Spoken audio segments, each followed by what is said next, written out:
Aujourd'hui, il faut noter que le problème de financement des entreprises se pose à tous les pays du monde, même les pays développés. Le problème se pose peut-être moins que celui qu'on a dans nos pays sous-développés. Une enquête conduite au Mali récemment a conclu que 90% des entreprises créées meurent au bout de 5 ans, faute de n'avoir pas eu de financement nécessaire pour financer leurs activités. Et pour celles qui survivent, plus de 80% manquent de ressources adéquates pour assurer l'expansion de leurs activités. Si l'enquête a été faite au Mali, cela se rencontre dans tous les pays de la sous-région.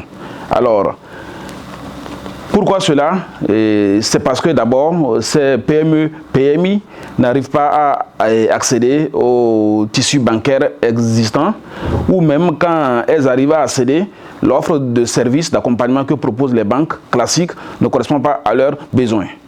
Et cela se rencontre à travers les demandes de garantie, le taux d'intérêt élevé, ou parfois le montant accordé n'est pas celui qui permet d'assurer le développement de cette entreprise. En outre, les banques aujourd'hui, l'écosystème financier dans nos pays disposent d'une offre de services adaptée aux grandes entreprises, aux entreprises déjà anciennes qui ont peut-être 3 ou 5 ans d'existence, qui ont une solidité ou des maisons mères qui les accompagnent. Donc, il s'agit alors de trouver une stratégie globale qui permette à ces PME, PMI d'avoir accès au financement dont elles ont besoin pour d'abord assurer le maintien, la survie de leur entreprise et ensuite assurer une croissance soutenable. Alors, dans cette recherche de solutions, nous nous sommes attaqués à ce problème sous l'angle du secteur minier. En effet, pourquoi le secteur minier? D'abord, le secteur minier au Mali, c'est le premier pourvoyeur de ressources. Et dans une seconde phase, avec le nouveau code minier entré en vigueur au Mali, le gouvernement du Mali veut assurer un développement de ce qu'on appelle le contenu local, dont l'objectif est d'insérer plus de PME, PMI dans la chaîne de valeur minière. Donc, il fallait être présent dans ce chaînon en s'assurant que les PME, PMI qui interviennent dans ce secteur puissent d'abord augmenter leur nombre et ensuite pouvoir s'insérer dans la chaîne. Et qui dit s'insérer dans la chaîne leur demande d'avoir des moyens pour assurer cette croissance, pour assurer une réponse adéquate aux besoins des compagnies minières. Et là ainsi, à travers une étude diagnostique, une stratégie a été mise en place en 3 points. Le premier point, c'est d'abord l'amélioration du cadre réglementaire. C'est vrai que des efforts ont été faits dans tous nos pays pour faciliter la création des entreprises. Cela se ressent avec le nombre de créations d'entreprises qu'on a chaque année dans les pays de la zone UEMOA. Mais après cette création, il s'agira encore d'aller davantage pour faciliter la création des entreprises en un temps court, mais aussi permettre aux créateurs d'entreprises de gagner du temps et d'avoir les informations pour choisir la bonne structure qui puisse correspondre aux besoins de ces activités. Ensuite, la deuxième phase a consisté à instaurer un dialogue avec tout l'écosystème. Et à cet effet, on a eu des dialogues avec le ministère des Mines, en charge des mines, le ministère de l'économie et des finances, le ministère du commerce à travers la PIEX, les PME, PMI elles-mêmes, et ensuite même l'association des professionnels du secteur bancaire au Mali.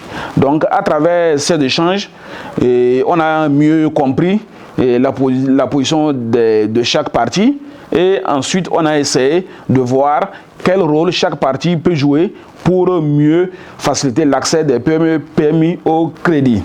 Ainsi, le premier rôle est dévolu à l'État, qui est le garant, de faire en sorte que les structures de création d'entreprises et d'accompagnement soient plus proches des PME, PMI, et ensuite réviser tout ce qui est contrainte qui va depuis le cadre juridique de création des entreprises, aux impôts et taxes et à l'accès à la propriété.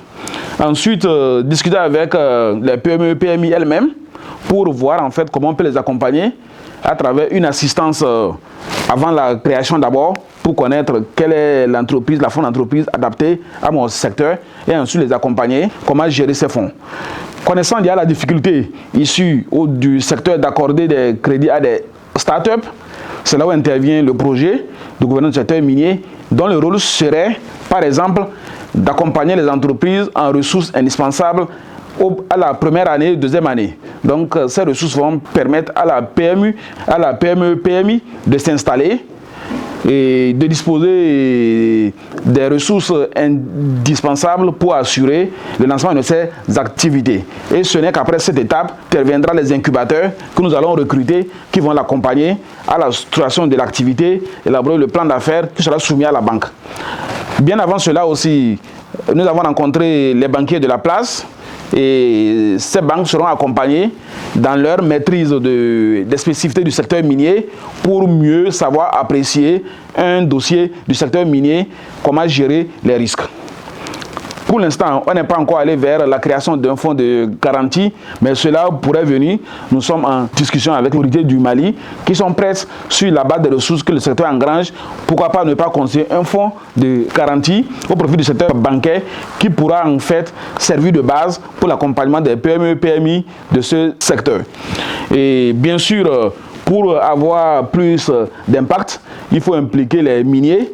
Et dans ce cadre, nous sommes en discussion avancée avec le groupe Barrick, qui aussi a cette optique, qui pourra, à travers les incubateurs qu'on a en commun, accompagner les PME, PMI et aussi créer des outils juridiques qui puissent permettre à ces PME, PMI, détentrices des contrats avec les compagnies minières, de pouvoir les sécuriser dans le circuit de demande de financement.